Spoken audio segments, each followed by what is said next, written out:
Hey everybody, happy Saturday. I wanted to do a really fast tutorial, and all my tutorials are pretty much fast because I don't put a lot of time into my cooking, as you'll see. I love food. I like to make things really fast.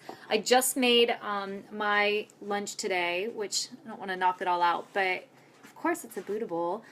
So it's kale, zucchini noodles, broccoli, and some salmon that I cooked last night, which makes it really fast. So generally things that can be steamed fast, like broccoli or kale or whatever, I'll do that right before I make it. I don't have anything fancy. I have this steamer basket. It's metal. The little nubs have fallen off the bottom of it. Like it's kind of ghetto, but it works. So one of my whole points in doing this video is that you don't need expensive kitchen appliances to make really good, healthy food. I've owned a Vitamix. I have it. It's actually put away right now because the motor is being funny after 7 years. So I'm using this old Oster blender that was like 16 bucks from Target, and it works great. So why would someone spend $300 on a Vitamix unless you're like a raw foodie? Same with the noodles I'm about to show you. Like how I zoodle noodles is literally with one of these. So this is, sometimes I even use one of these. You guys know this. This is a kitchen peeler. So if I make like a raw pad thai, I would use this because I would want my noodles to be like a flat looking noodle. And a raw pad thai is going to be zucchini, carrots that I peel just like this, so you have these long flat noodles. I use purple cabbage, and then I'll do like a peanut sauce in it. Some, what do you call them, snow peas, pea pod things. And I massage it so it wilts it and it gets it all looking like it's cooked. But this one's called a julienne peeler. You'll see it has little teeth. I used to use the Joyce Chen. This is a Joyce Chen. I don't recommend it. It's $29. It's a thing you don't need to buy that takes up space. I actually haven't used it in so long that I just pulled it out to show you guys, and like the top is all jammed on it. But it has a thing that you stick the food down in and you spin it, and it comes out to be either angel hair pasta or it comes out to be ribbons. But honestly, so much better just using the julienne peeler. So this is how simple it is, if you guys haven't figured out your zoodles yet. So first of all, just make sure you don't cut yourself, because anything in the kitchen, can cut you. But I always hold it and I go this way towards me. So this is it.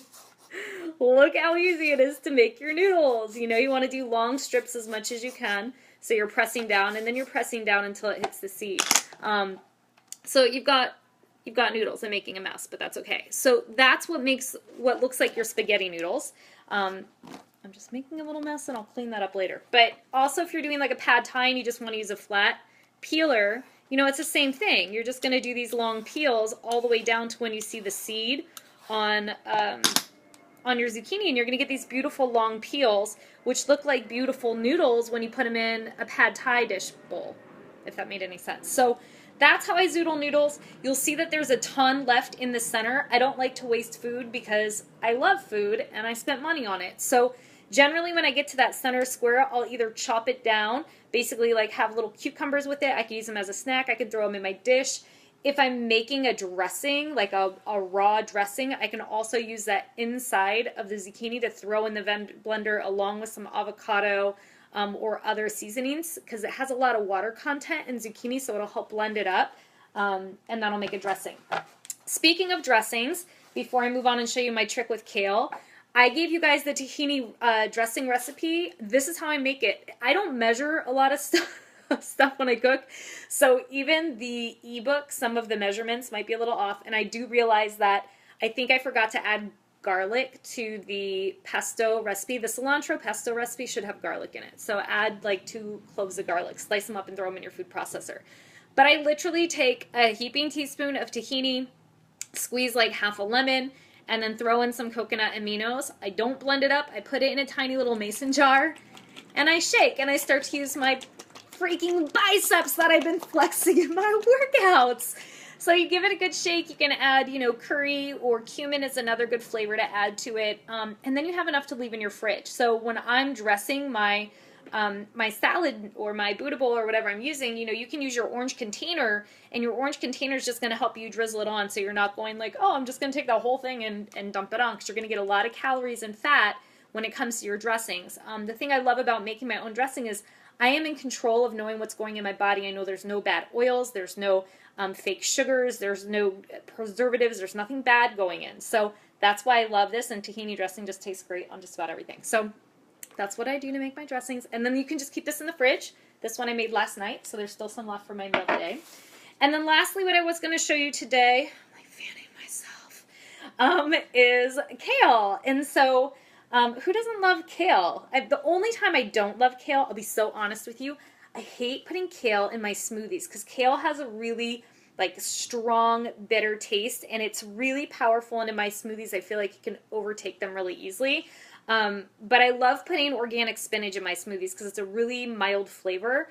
And also, just so you know, spinach has a really high value of calcium, but your body doesn't really absorb it unless it's cooked. So there is something to be said for cooking your food. For those of you that are raw foodies, I believe in the healing powers of raw food, but there's a lot to be said for cooking your food, and we can go into that at another time. But little trick with kale, one of the things that makes it so bitter, and this will also be useful for your smoothies, is the stem. So you want to get the stem off.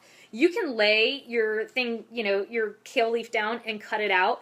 But quite honestly, and this works with the curly kale too, the easiest thing to do is grab your kale by the bottom end and just sort of pick off on the sides a little bit. And then once you have a little bit off, you can just run your hand up it, and you're going to be able to take all of that off and have the stem left.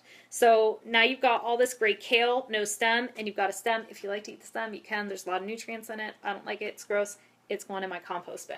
So I also mentioned about chiffonade or chiffonade in the ebook, which is a special cut, a culinary cut you can do. So if you were to do this with a bunch of your kale leaves, it almost looks like a piece of salmon steak, doesn't it? It's got little like dancing legs. Yes, I am known to play with my food. So you can stack all of your kale leaves up. Hopefully you can see this part here. And then you're just going to roll. So let's say you have a whole stack of them going, and you start rolling it like a little cannoli. I don't even know. I've never made a cannoli. I don't even know what a cannoli is. I think it's a pasta thing. So you're going to roll it up. And this is also kind of how you make salad rolls, by the way. So you're going to roll it up like this. Let me find a knife. And then you chop it. I'm not even using my cutting board. I'm hoping you can see this. So when you're cutting it like this, you're going to get little ribbons of kale.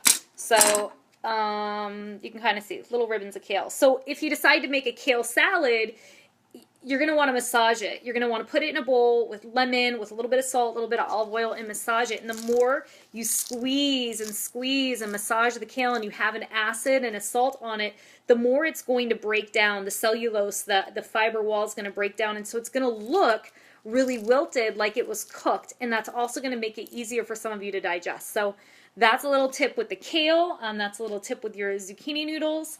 And I think that's all I wanted to share with you guys today. I will do a video also for you guys on how I do cauliflower rice, because I know some of you are buying it pre-made at Trader Joe's. It's really easy to make on your own, and I find it's a lot fresher. And I'll also, if you guys want me to show you how to crack a coconut, I can show you how to crack a coconut. I used to use this to crack my coconut, and I'd hack at it. And it works. It's a great way, but I will tell you the first 5 years I was really worried that I would always be cutting my finger off, and I think I scared a lot of people because you use this tip end to kind of make a circle around the top of your coconut. But I got this thing called a Cocoa Jack, and yes, it's an investment, but if you drink a lot of coconuts, it's worth it. So maybe I'll do a video and show you that because that's kind of fun too. So hopefully this meets you guys in a space of heart this morning. I hope that you took something out of it and you make yourself a delicious bowl. This is, when you looked at the portions fix, this is a pretty big portion. This is about 1.5 red, I would say. It's a fairly big piece of salmon. And then I've got about 3 greens. So for some of you on the bottom tier, this is like all your veggies for the day. It's a lot of veggies because that's a lot of carbs. I personally am on my BPTN plan right now, which is an intermittent fasting plan, and I do macro manipulation. So I take out, I'm not having any fruit, and I'm not having any carbs or like any starchy carbs. So I basically eliminate my yellows and my purples, so I give myself more greens. And all my greens are non-starchy greens. And that works for me with intermittent fasting when I'm looking to lose weight. So If you want more questions on that, there was a video I did, but I can always help you.